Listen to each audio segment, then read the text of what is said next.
further ado, Dan Hearn. Hey! Okay. Woo! Woo! Okay. Bronze Age collapse. The risks and rewards of complex society are what your stepdad's afraid of. Presented by me, your friend. Oh, how do I go back? Okay, this is a quote because it's cool to start with a story and a character. All right, this is. I'm gonna read it out loud. My father, behold, the enemy's ships came. My cities were burned, and they did evil things in my country. Does not my father know that all my troops and chariots are in the land of Hatti, and all my ships are in the land of Luca? Ellipsis. The country is abandoned to itself. May my father know it. The invaders that came here inflicted much damage upon us. That was Amarapi to Alashi. The last. Okay. This tablet was found in the kiln. It never got sent. That's how bad things were. Okay, and the city was abandoned. That's. Are any of your other siblings present to you? Let me see. Matthew and Creel, you're not muted. Which is fine. Which is fine. It's more of an opinion. So, Bronze Age. There was a time, I'm talking between 1200 and 1500 BC, where a bunch of cities got destroyed or abandoned. They were left, and they were never rebuilt. And it was like societal collapse. And we don't really know why. There's a lot of theories out there, but there was less manufacturing goods, less trade, and less everything. It was just like the Dark Ages. This is ancient history, okay? It's like what you think of when you think of ancient history. So, how do I go back? There it is. Okay, so the classical age is like Greek and Rome and like Persia and like the Greco-Persian Rome, like Sparta, 300, that kind of shit, and all the way into like Rome. And then there's the Middle Ages and there's like the Renaissance and everything. But before that, it's ancient history. That's like ancient Egypt. That's like pre-alphabet, you know. Bronze, not iron, you know. Bronze is copper and tin. It's key. That's why they call it the Bronze Age. Now, what does the world look like in this? I'm going to try and be fast, I swear. But You don't have to be fast. You're the birthday man. no, it does have to be fast. I forgot my outline too, so this is worthless. But okay, there's basically three world powers. Egypt is the most natural nation in the world. It's just a river surrounded by desert and sea and a tiny peninsula. So it's like always going to be a country. It always has been a country. The two rivers here, the Tigris and the Euphrates, birthplace of civilization. They invented like writing, the wheel, the first towns basically. But it's a lot more independent, more city-states, that kind of thing. And then at the top you have the Hittites in modern-day Turkey, which is they invented the chariot. And I don't know, we didn't even know they existed until like 100 years ago. But basically, these are the big powers: Assyria and Babylon. We didn't know. Oh, this is a different language because I figured it's more mysterious and cool that way. You know, we don't know. Crete is home to a civilization at this time. I forgot Gnosis. What are they called? Doesn't matter. This is an example of like Bronze Age civilizations. This is the Mycenaean Greeks, Proto-Greeks. They had like writing and stuff. They were like the workshop of the Middle East, or the Near East, as we say. And you know, when you have Homer, he's talking about like the old great age of like heroes and stuff like that. And he's talking about these times, the Bronze Age, where, you know, they had cities and everything, but then there was like 500 years of darkness and they lost writing. They forgot how to write and they had to get an alphabet from the Phoenicians. Iberia? What's a warrior base house? You don't know. So, okay. That's basically like the first cosmopolitan Near East, right? You have like trade, world leaders are addressing each other like my brother and my son, and like, let's have peace. The first peace treaty was between the Hittites and the Egyptians. And they're like just making things and trading, and everyone's prospering. It's like, you know, globalism, the first globalization. I forgot the top of this. I made some funny memes. Oh yeah, but it's like, well, okay, people get invaded all the time. There are famines all the time. Like, what causes the collapse, though? You know, why can't they just build a new city and like get back to normal?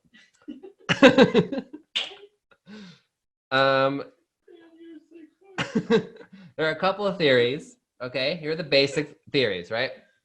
Earthquake storm. This is actually a thing. It's when you have a major earthquake that's so major that it causes like other earthquakes on the same fissure. Aftershocks, baby, and it's only fault. Yeah, it's only on faults. But there's a record of like 4 earthquakes happening around this time in the Eastern Mediterranean. Volcanic climate change is also a thing. Sometimes volcanoes blow up so big that they throw ash into the atmosphere and you can't grow shit, which is what happened in like a tight squeeze in human evolution. There was like 6,000 people when a volcano near India or Indonesia erupted. Like, not correct. When was it? Way further back. Okay. That was different. And famine is a classic cause of that. Maybe like there was they studied bee pollen at this era, and I don't know. They know that there was famine here for sure. Could have been class war. You know, when people start fighting when they just don't like their leaders anymore. This happens all the time. Invasions. You know, definitely just people moving. It happened to like the Huns, the Mongols, that kind of thing, just people invading. Or disruption of trade relations / systems collapse. And that doesn't sound so bad. It's just like a couple of words, right? You guys are distracting me. You gotta be quiet. I'm sorry. I'm so sorry. Oh, it's okay. Okay, so systems collapse, it's the same thing. What the heck is a systems collapse? Basically, the more complex society gets, the more interdependent it gets. Not only do you like need stuff from a bunch of countries to make an iPhone, but also like, let's say we want public transportation. Okay, you're gonna need a bus driver and like mechanics and HR and like rubber, you know? You need a whole society basically to have one thing. So there's a great example here. The slow collapse of the Roman Empire, right? It wasn't,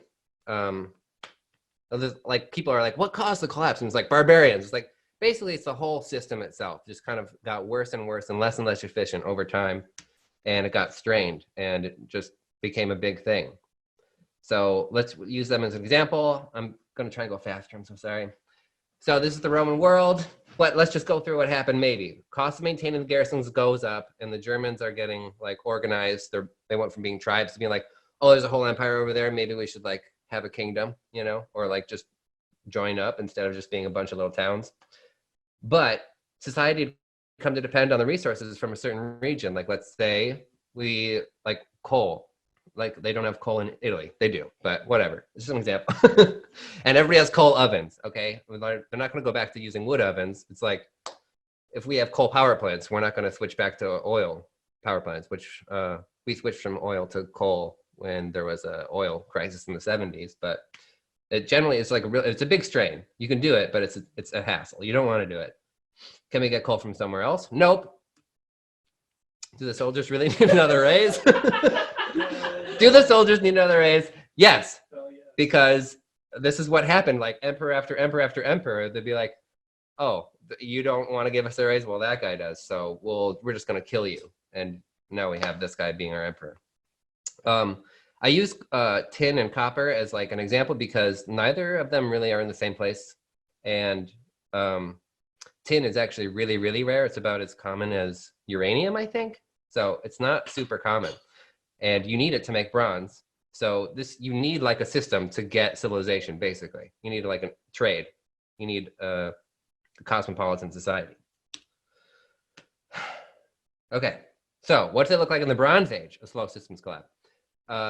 Let's say you have food shortages in Europe or the Eurasian steppe. They're more like Neolithic at this time, the Bronze Age. So like, well, they're like farming and stuff, but I don't know what happened, but there's a famine. So people start migrating and starving people always migrate. They're going to go look for food. That's just what they do. There's less food in the Near East because they're giving away more food. And then they're using up more food. The grain reserves start depleting. And then unrest begins because it's like, sweet dear leader, you have one job and that's to make sure we have fucking food. Okay? Mycenaean Proto-Greek cities go dark and the Bronze Age workshop goes offline because the Greeks built everything. They were like the Japan of the Bronze Age. They just imported stuff and then built it and then exported. They didn't really do, so they made everything. So then there are more refugees. The Greeks are refugees now. Cool, that's awesome.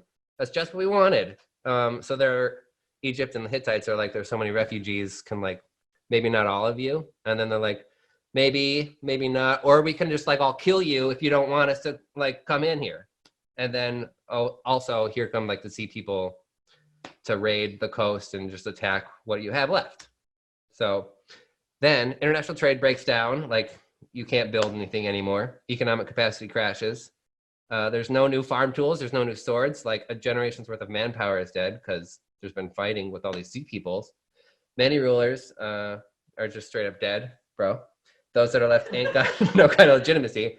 Legitimacy is the foundation of every regime in the world, including like democracy. If a government can't function, then the people will not stand for it. And if like it goes back to emperors and kings, you know, if they can feed their people, or like they make stories up for legitimacy, but at the end of the day, if people aren't being fed, they don't have legitimacy, and people will not stand for it. So basically, there's no more kingdoms. Egypt and Assyria survive, but they suck now, and the New Kingdom era is ended. So is there a lesson? Yeah, I think maybe. There's a difference between the Bronze Age collapse and the collapse of the Roman Empire. The Roman Empire collapsed super slowly. The Bronze Age was like overnight, basically, 100 years. But the point is that modern society can handle a pandemic and war, or a famine and refugees and earthquakes and small volcano eruptions. Maybe not a gigantic one. That would suck. But not all at once, okay? And my point is that the climate crisis is going to bring all of those for sure. So that sucks, and we should prepare for that, I guess. But also, historians always see the past through the lens of the present. So like maybe it was just sea peoples, you know, invading and just killing everyone. Who knows? In which case, don't worry about climate change, but do worry about aliens. Okay, that's the lesson to be learned. Thank you. Wow. Nice birthday boy.